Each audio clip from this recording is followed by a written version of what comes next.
Halo teman-teman, selamat datang di cerita malam ini. Sebuah kisah nyata yang mungkin akan membuat kalian berpikir dua kali sebelum menginap di tempat yang asing. Kalau kalian suka dengan cerita seperti ini, dan berkenan mendukung channel ini supaya bisa terus berkembang, jangan lupa untuk like, komentar, dan subscribe ya. Sekarang, siapkan diri kalian, karena cerita ini bukan sekadar dongeng. Ini kisah nyata. Tidak semua tempat wisata menyimpan kebahagiaan. Ada juga yang menyimpan sesuatu yang seharusnya tidak pernah kita ganggu. Ini adalah kisah nyata. Terjadi saat libur Lebaran, di sebuah villa di Puncak, yang kini kami sebut dengan satu nama. Villa Merah. Namaku Ardi. Aku akan menceritakan apa yang benar-benar kami alami 10 tahun lalu. Tahun 2015. Lebaran itu, keluarga besar kami, sekitar 16 orang, memutuskan untuk menginap semalam di sebuah villa 2 lantai di kawasan Puncak. Villa itu, terlihat megah dari luar. Tapi warnanya mencolok, merah tua. Warna catnya seperti warna darah yang mengering. Waktu itu kami menyebutnya Villa Merah, karena kami memang tidak tahu nama aslinya. Tidak ada papan nama, tidak ada penjaga, kami hanya diantar oleh sopir sewaan ke sana. Saat kami tiba, jam menunjukkan pukul 3 sore. Udara dingin khas pegunungan langsung menyapa kami. Semua sibuk memilih kamar, menyimpan tas, dan bersantai di lantai bawah. Tapi aku berbeda. Jiwa petualangku meronta-ronta. Ada sesuatu dalam diriku yang mendorong untuk mengecek seluruh bagian villa. Saat semua lagi santai ngobrol di ruang tamu, aku sudah berkeliaran mengecek tiap sudut lantai 1. Lantai bawah ada 4 kamar. 1 ruang keluarga besar, dapur di sudut, dan 2 kamar mandi yang letaknya 1 di dapur agak tersembunyi. Dan 1 lagi di dalam salah satu kamar tidur. Semuanya terlihat normal. Tapi waktu aku naik ke lantai 2, perasaanku langsung berubah. Sebuah aula besar menyambutku. Kosong. Sepi. Terasa dingin. Aneh pikirku. Apakah semua villa ada aula seperti ini? Lalu buat apa? Di aula itu cuma ada 2 kamar. Yang 1 terkunci. Yang satunya terbuka. Aku berpikir, mungkin kamar terkunci itu khusus untuk orang yang memelihara dan membersihkan villa ini saat tidak ada penyewa. Kamar itu saling berhadapan. Aku mengambil kursi yang ada di dekat situ, dan naik untuk melihat apa yang ada di kamar terkunci itu dari ventilasi udara. Gelap sekali. Dan hanya terlihat lampu merah redup di lantai, bukan di atas seperti lampu penerangan. Aneh sekali pikirku. Apa itu?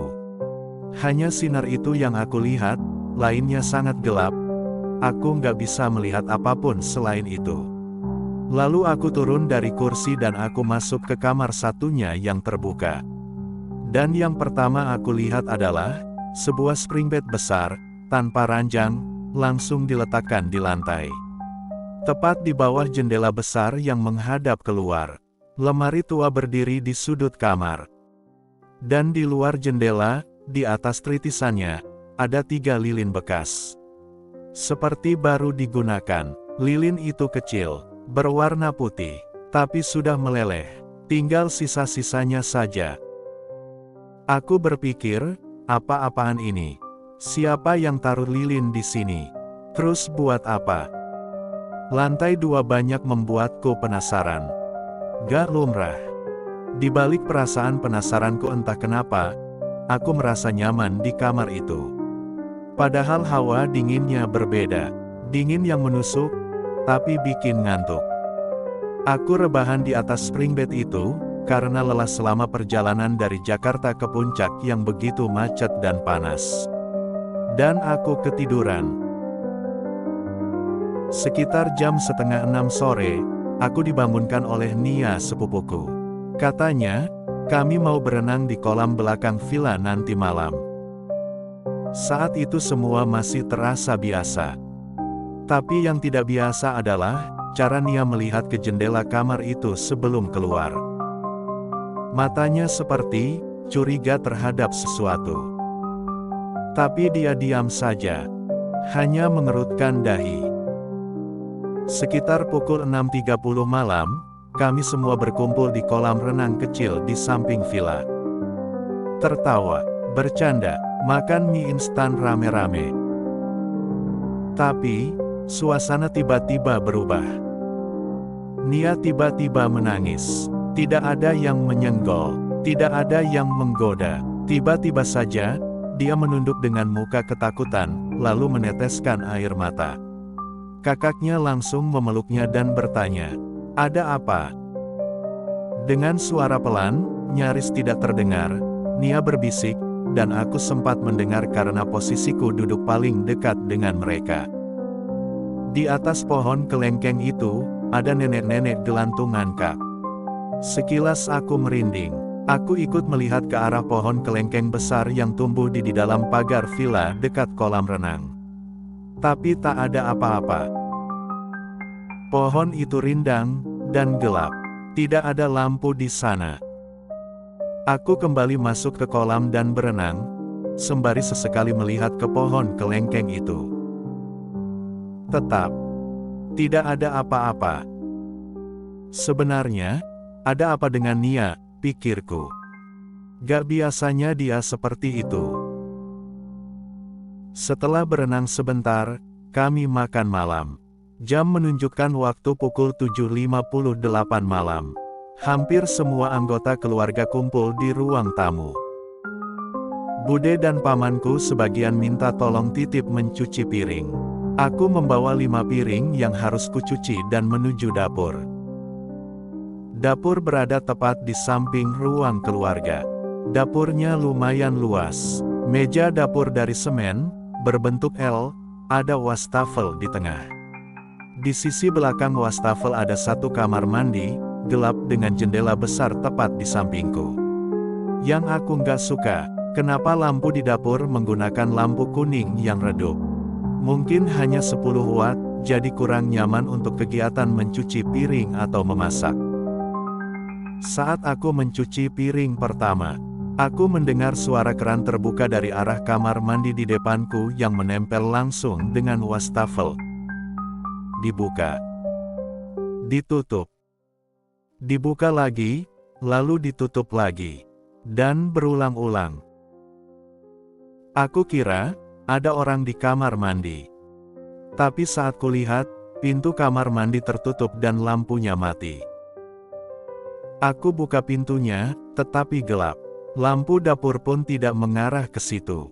Jadi aku tidak bisa melihat apa-apa dalam kamar mandi. Aku bahkan tidak tahu saklarnya ada di mana. Aku kembali mencuci. Suara itu muncul lagi, tapi lebih cepat. Suara air keran yang dibuka tutup dan dibuat seperti mainan. Saat itu, aku mulai gelisah, hingga pada akhirnya ada suara tawa lumayan kenceng, terdengar dari arah jendela hitam riben di sebelahku. Ha, ha, ha.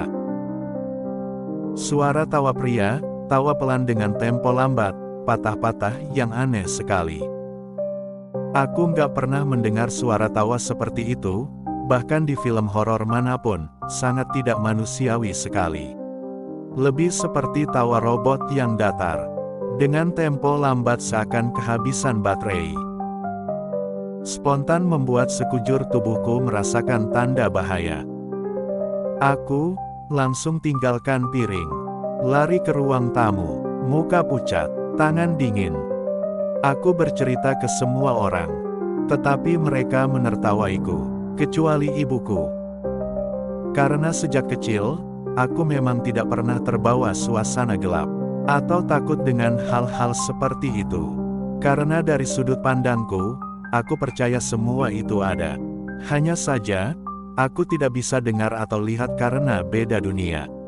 Itu yang aku pikir dan percayai sebelumnya. Malam itu, sekitar jam 10, aku, Nia, kakaknya dan semua sepupu naik ke kamar atas. Kami menggeser spring bed besar, mematikan lampu, lalu rebahan berjejer, berdempetan, di spring bed seperti ikan asin lagi dijemur. Ada 7 orang, menghadap jendela. Langit cerah, penuh bintang. Tapi, tidak lama, Nia mulai menangis lagi. Kulihat samar di kegelapan, wajahnya ketakutan dan kaget. Kakaknya langsung menutup tirai jendela besar. Sepupu lain sibuk bercanda sendiri-sendiri dan tidak memperhatikan Nia. Aku ajak Nia keluar kamar, duduk di aula, lalu bertanya, "Apa yang kamu lihat?" Dengan gemetar, tadinya dia enggan menjawab tapi akhirnya berkata, "Ada kakek-kakek berbaju putih, berdiri di atas tritisan. Dan dia melihat ke arah kita. Kelihatannya, dari tadi, cuma aku yang bisa lihat," kata Nia melanjutkan. "Ya sudah, sekarang kita masuk aja," kataku. "Nggak usah dipeduliin, pura-pura saja kamu nggak ngeliat. Kan gordennya sudah ditutup," kataku melanjutkan.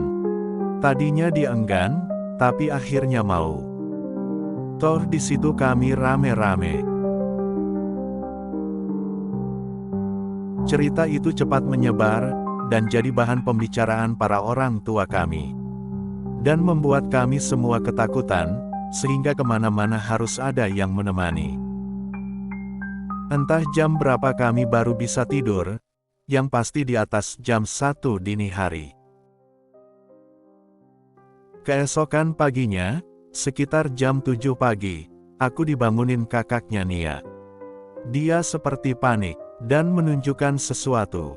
Dalam kondisi cahaya matahari terang yang masuk ke kamar itu, semua menjadi jelas. Di balik pintu, di tembok, bahkan di bawah jendela, penuh coretan tulisan aneh yang tidak kami perhatikan di waktu malam. Kamar setan, Villa Iblis. Lihat jendela jam 2 pagi. Jangan nginap di sini lagi. Villa gila, villa kayak gini kok disewakan. Saya diganggu. Jangan tidur di kamar ini. Hati-hati. Banyak sekali tulisan itu tertulis di balik pintu kamar.